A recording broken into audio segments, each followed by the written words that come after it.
Hello students, स्वागत है आपका अंकित मैथमेटिक्स क्लासेस में। आज हम पढ़ेंगे चैप्टर नंबर 3, दो चर वाले रैखिक समीकरण युग्म। दो चर वाले रैखिक समीकरण युग्म। तो सबसे पहले तो आपको ये पता होना चाहिए कि हमारी समीकरण क्या होती है, ठीक है ना। तो समीकरण क्या होती है, मान लीजिए कोई बहुपद है आपका, आपने बहुपद पढ़ा होगा ax प्लस बी, ये आपने बहुपद पढ़ा होगा, ठीक है ना। ax square plus bx plus c, आपने ये बहुपद पढ़ा होगा। 5x प्लस 7 आपने बहुपद पढ़ा होगा। तो किसी भी बहुपद को अगर हम 0 के बराबर कर दें तो ये हमारी क्या बन गई, समीकरण बन गई, ठीक है। ये क्या बन गई, हमारी समीकरण बन गई, ठीक है। तो ये सारी क्या है, समीकरण। जैसे 9x प्लस 3 ये हमारा क्या है, बहुपद है। 9x प्लस 3 हमारा क्या है, बहुपद है। अगर हम इसको बराबर 0 के कर दें तब हमारी ये क्या कहलाएगी, समीकरण। अभी हमारा बहुपद नहीं रह गया। अगर किसी भी बहुपद को हम 0 के बराबर कर दें तो वो हमारी क्या बन जाती है, समीकरण बन जाती है, ठीक है। तो ये तो हमारी क्या हो गई, समीकरण हो गई, ठीक है। अब समीकरण कैसी, रैखिक। तो रैखिक का मतलब आप लोग जानते हैं। रैखिक का मतलब हमने आपको जब बहुपद पढ़ाया था तब हमने बताया था कि रैखिक का मतलब क्या होता है। रैखिक का मतलब क्या होता है, घात 1। रैखिक का मतलब क्या होता है, घात 1, ठीक है। जैसे अगर मैं आपसे कहूँ रैखिक बहुपद, तो रैखिक बहुपद का मतलब क्या हो गया, एक घात वाला बहुपद, ठीक है ना। रैखिक बहुपद का मतलब क्या हो गया, एक घात वाला बहुपद। अगर मैं बात करूं रैखिक समीकरण की, कि रैखिक समीकरण क्या होती है, रैखिक समीकरण, तो रैखिक समीकरण का मतलब क्या हो जाएगा, एक घात वाली समीकरण, ठीक है। तो रैखिक समीकरण का मतलब क्या हो जाएगा, एक घात वाली समीकरण। इतनी बात समझ में आ गई। समीकरण क्या होती है हमने आपको बताया। सपोज करिए ये 9x प्लस 3 बराबर 0, ax प्लस बी बराबर 0, ax square plus bx plus c बराबर 0, 5x प्लस 7 बराबर 0, ठीक है। ये सारी हमारी की सारी हमारी क्या हैं, ये हमारी सारी की सारी समीकरण हैं। तो अगर हम ये 0 हटा दें यहाँ से तो ये हमारे क्या है, बहुपद हैं। और अगर हम बहुपद को 0 के बराबर कर दें तभी हमारी क्या बन जाती है, समीकरण बन जाती है। क्या बन जाती है, समीकरण बन जाती है, ठीक है। तो समीकरण क्या होती है हमने आपको बता दिया, ठीक है। रैखिक समीकरण का मतलब एक घात वाली समीकरण, ठीक है। अब दो चर वाले रैखिक समीकरण, चर कितने हैं, 2, ठीक है। दो चर वाले, जैसे ax plus b y plus c बराबर 0, ठीक है। मान लो हमें ये कोई समीकरण दी गई है जहाँ where a, b, c belongs to r, ठीक है।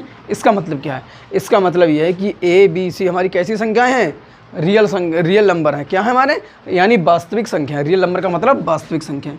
जो a, b, c ये हमारे कैसे नंबर हैं, वास्तविक नंबर हैं, ठीक है, रियल नंबर हैं, ठीक है। और जो x और y, यहाँ चर कितने हैं हमारे पास, 2, एक ये है और एक ये है। कितने चर हैं, 2 चर हैं। तो ये समीकरण कितने चरों में है, 2 चरों में। तो 2 चर वाली समीकरण में कितने चर होते हैं, 2, ठीक है। इसलिए हम इसको 2 चर वाली समीकरण कहते हैं, ठीक है। इतनी बात समझ में आ गई कि 2 चर वाली समीकरण क्या होती है हमारी, वह समीकरण जिसमें चरों की संख्या कितनी हो, 2 हो जाए, 2 चर वाली समीकरण कहलाती है। अब ये समीकरण कैसी, 2 चर वाली समीकरण है और कैसी होनी चाहिए, रैखिक होनी चाहिए। यानी यहाँ दोनों चरों की घातें कितनी होनी चाहिए, दोनों चरों की घातें कितनी होनी चाहिए, 1 होनी चाहिए। यहाँ x की घात कितनी है, 1 है, y की घात कितनी है, 1 है, ठीक है। तो ये कितने घात समीकरण हो गई, एक घात समीकरण, ठीक है। जैसे bx प्लस सी वाई प्लस डी बराबर 0, ये कितने चर में समीकरण है हमारे, 2 चर में। एक चर ये है और एक चर ये है, और दोनों चरों की घातें कितनी कितनी हैं, 1 घातें हैं। तभी हमारी कैसी समीकरण होगी, 2 चर वाले रैखिक समीकरण। जैसे 5x प्लस 4y प्लस 2 बराबर 0, ठीक है ना। ये हमारी कैसी समीकरण है, 2 चर में रैखिक समीकरण है। यहाँ चरों की संख्या कितनी है, चरों की संख्या कितनी है भाई, 2, एक ये है और एक ये है। और चरों की घात कितनी है, 1 है। चरों की घात कितनी है, 1 है। तो ये कैसी समीकरण हो गई, एक चर में रैखिक समीकरण, 2 चरों में रैखिक समीकरण हो गई, ठीक है। दो चरों में रैखिक समीकरण। और युग्म का मतलब होता है पेयर। युग्म का मतलब क्या होता है? पेयर, यानी जोड़ा। ठीक है, युग्म का मतलब क्या होता है? जोड़ा।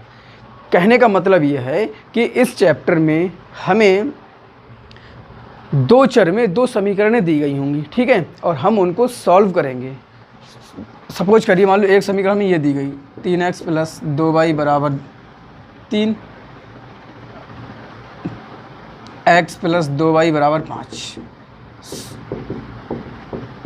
सपोज करिए कि हमें ये दो रैखिक समीकरणें दी गई हैं, और ये कैसी रैखिक समीकरण हैं?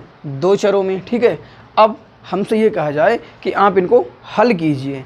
हल करने का मतलब हो गया कि इन दोनों समीकरणों की सहायता से हमें x के और y के मान निकालने हैं। हमें x के और y के मान निकालने हैं, ठीक है। इतनी बात समझ में आ गई? x के और y के मान निकालने हैं। तो इन समीकरणों को हल करने के हमारे पास कई तरीके होते हैं, ठीक है, जो हम पढ़ेंगे इस एक्सरसाइज में, इस चैप्टर में जो हम पढ़ेंगे।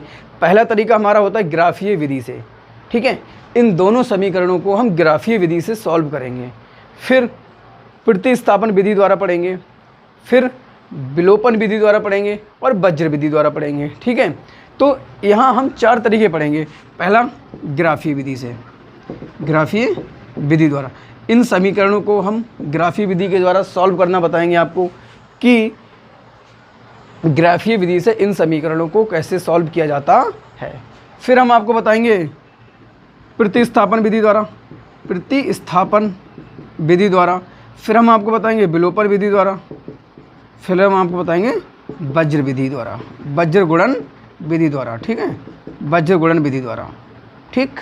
फिर हम आपको बताएंगे वज्र गुणन विधि के द्वारा समीकरणों को कैसे सॉल्व किया जाता है।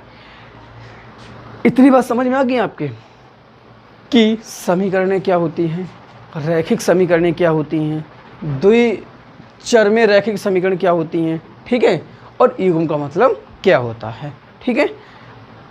इतनी बात समझ में आ गई। तो अब हम आगे आपको बताएंगे कि किसी भी समीकरण को अगर हम ग्राफीय विधि से सॉल्व करना चाहें तो ग्राफीय विधि से कैसे सॉल्व करते हैं। इसके लिए वेट एंड वॉच, इतना उतार लीजिए आप लोग।